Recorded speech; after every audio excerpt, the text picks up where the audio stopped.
I was a shy kid most of my childhood. I found it hard to talk to adults and even harder to talk to kids my age. The more I hid from myself, the easier it was to hide my emotions from others. And that was my eventual downfall. Even when I became more talkative, I still found it hard to connect with others on a level beyond the superficial. Even when someone would tell me I had a shoulder to lean on, I pulled back into myself. The one thing I thought I always had, the thing that helped me find my voice, was music. The music always told my story for me, even when I wanted my own pages to stay hidden from others. When my times were darkest, music showed me the light. My life was split into chapters based on my music preferences at the time and the music that surrounded me. Chapter 1, Michael Jackson and other artists of my mom's choosing.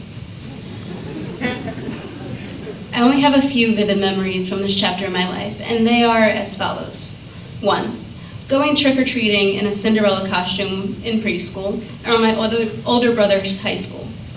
2, sitting in the back seat of my dad's car right after he picked me up from preschool for the first and last time, and closing my eyes while the sun beamed down on my face. And 2, the Michael Jackson incident.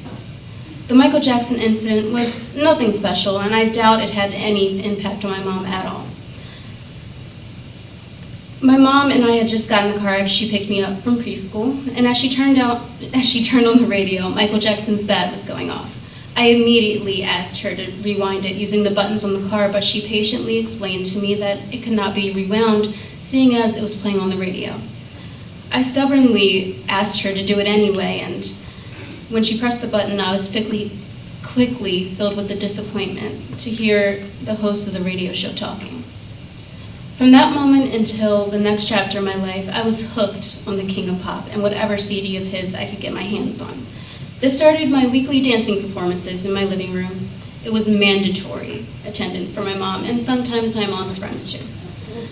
I danced through every album in the house until I got down to my Disney Princess ones, and you can bet I danced to those too. Nothing brought a smile to my face like Michael Jackson on a Sunday. Chapter 2, whatever the radio had to offer.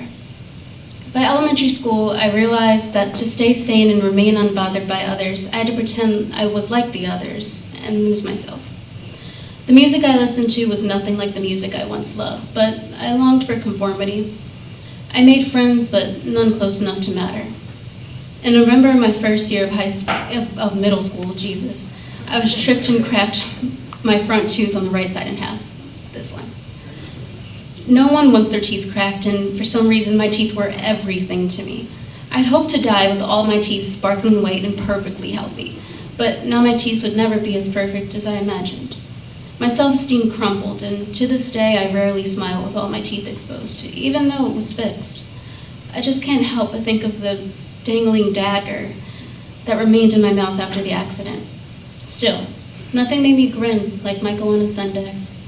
Chapter 2. Chapter 3, Pierce the Veil and Other Teenage Angst.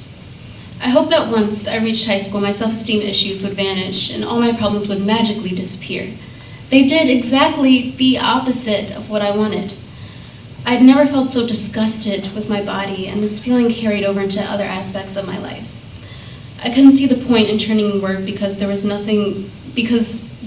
way I would get the answers right anyway. I didn't eat because if there was nothing to gain, then my body would finally start to lose the pounds I suddenly hated so much. I thought my smile was stupid, my eyes were too big, my voice was annoying.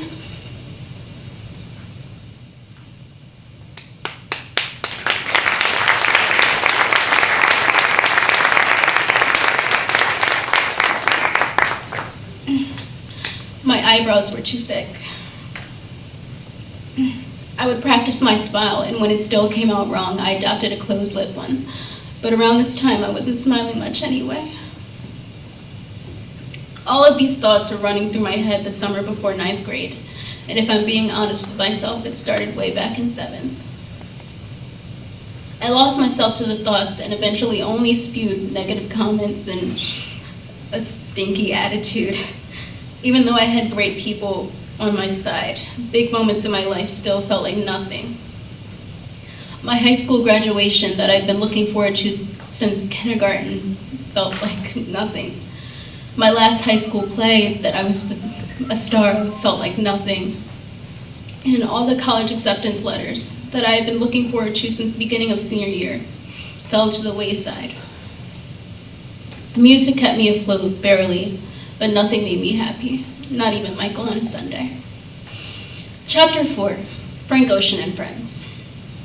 I went through most of my teenage years, I say this as I'm still a teenager, this way until I read something. I'd been wasting all my young years drowning in sorrow. I never really thought about how much time I spent inside because I couldn't handle human interaction, or the foods I missed because I didn't want to get larger, or even the friends I didn't realize I was losing until it was almost too late. I had been sad for a long time, but up until June of 2017, I made the sadness the only thing I was. This summer was all about making sure I never made that mistake again. The summer of 2017, I was happy, and it wasn't a fake happy. It was the type of happiness that no one could take because I had made it all on my own. In July, I went to New York's Panorama Festival, and for the first time in years, I cried in public, except for this time. Again, I was so overwhelmed with the feelings of joy, the sound of Frank Ocean's smooth voice, and the amount I had grown over the summer that after my throat turned raw from screaming, I had nothing but tears of joy and relief. The hardest part was over, and I made it out alive. Chapter 5, Michael on a Sunday. The summer flew by way too fast, but for once I didn't dread what the fall had to hold.